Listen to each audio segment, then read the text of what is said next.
Okay, that was amazing. I had a bath, a massage, a towel treatment, paraffin, and something else. I don't remember, but it was great.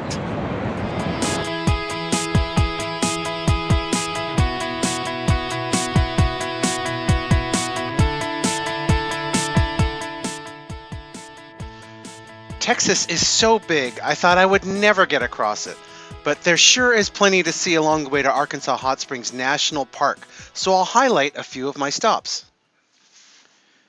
Way back at Carlsbad Caverns, a fellow visitor told me that if I like the caverns, I must see the Caverns of Sonora if it's along my route. It just so happens that it was. I honestly think I might have been a bat in a past life. I simply cannot decline an opportunity to enter a cave. The Caverns of Sonora was a very worthwhile stop, and the caverns here are a completely different experience than Carlsbad. The area is privately owned and operated and has a campground for over 40 RVs. Here's me during a very slow week. It has a visitor center and a store with a restaurant. The entrance to the cavern is right over here. There was only one person on my scheduled tour, and that was me. And so I had a personal tour guide for the 90 minutes that I was in the cavern. The chambers of this cavern are not as big as Carlsbad, but they were just much more densely decorated than Carlsbad. There's an easy walking path, and it felt like you could just get right up and inspect the features up close. But of course, don't touch. Like Carlsbad, every direction you looked was amazing.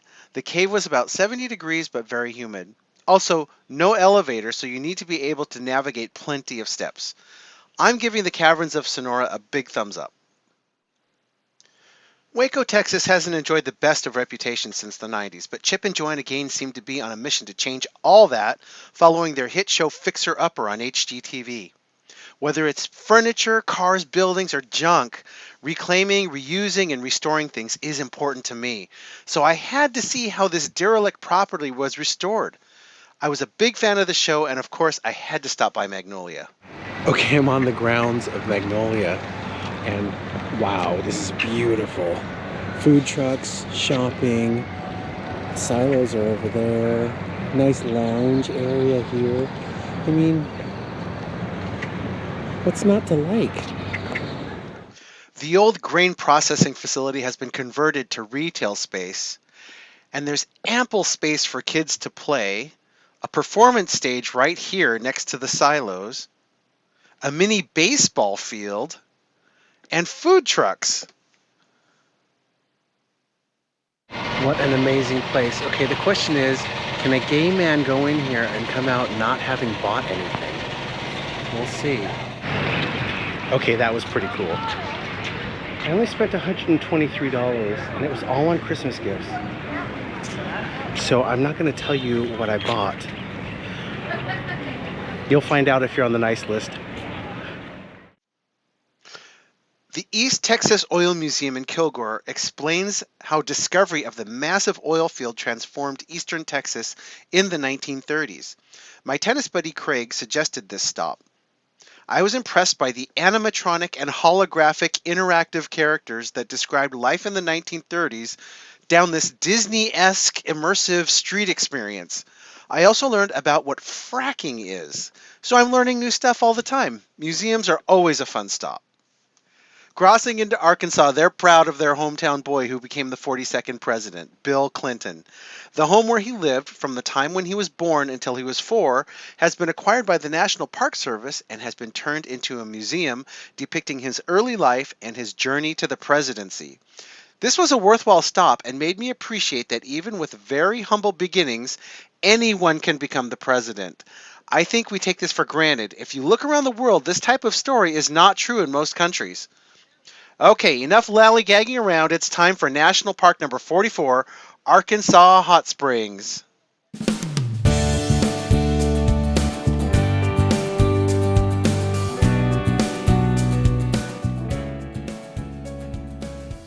I have to admit that I didn't expect Arkansas Hot Springs to be a resort town.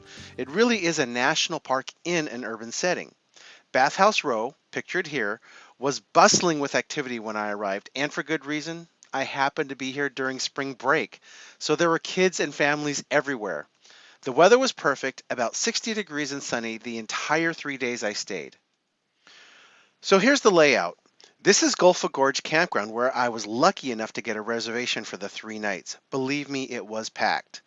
There are a number of moderate hiking trails you can take right from the campground to get down to Bathhouse Row.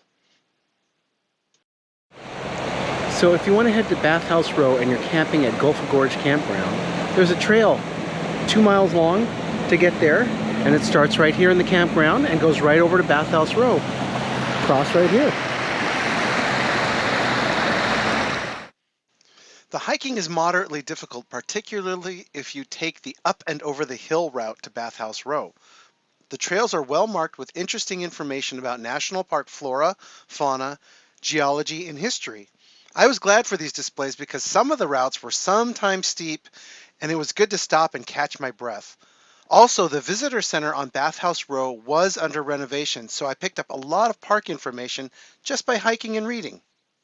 For example, one of the things I learned that the water just coming out of the ground now fell in this area 4,000 years ago, and it takes that long to get 6,000 feet underground, get superheated by pressure, and then make it back to the surface. Okay, let's just see.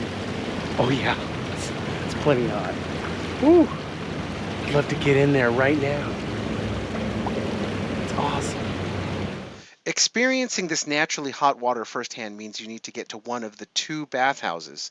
One of the bathhouses, Quapaw, takes reservations, and they are of course booked for the week. The other, Buckstaff, makes a point to not take reservations, walk-ups only.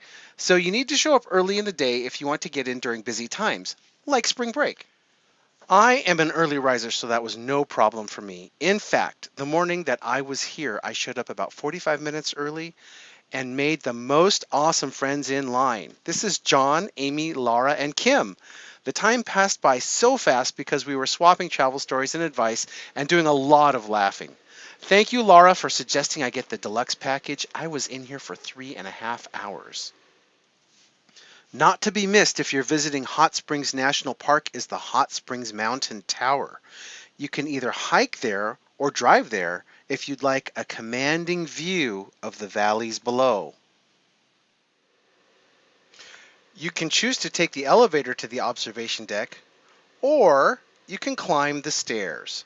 Those of you who know me know that I hate heights, so here I am, once again challenging myself to get out of my comfort zone. Definitely scarier the more you go up. I'm holding on tight. Okay, page to the top. Whew. Glad to see this door.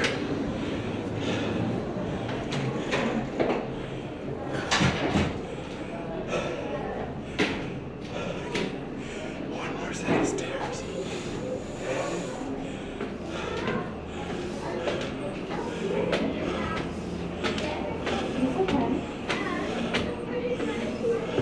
Oh wow, totally worth it.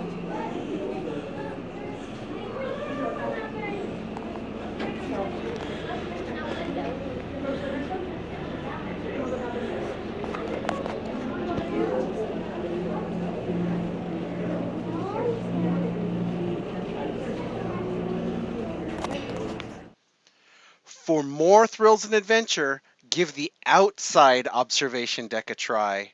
Here I am, still holding on for dear life.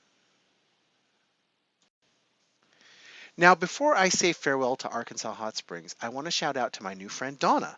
Donna is a new RPod owner, and she saw me driving to the gas station and followed me to say hi. Our RPod community is very tight-knit indeed.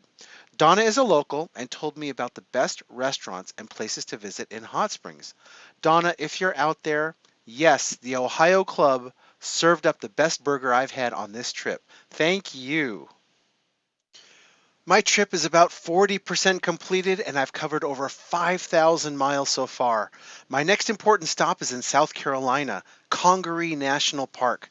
We'll see you in episode 9 as I make my way across the South to reach the furthest point away from home and hopefully touch the Atlantic Ocean.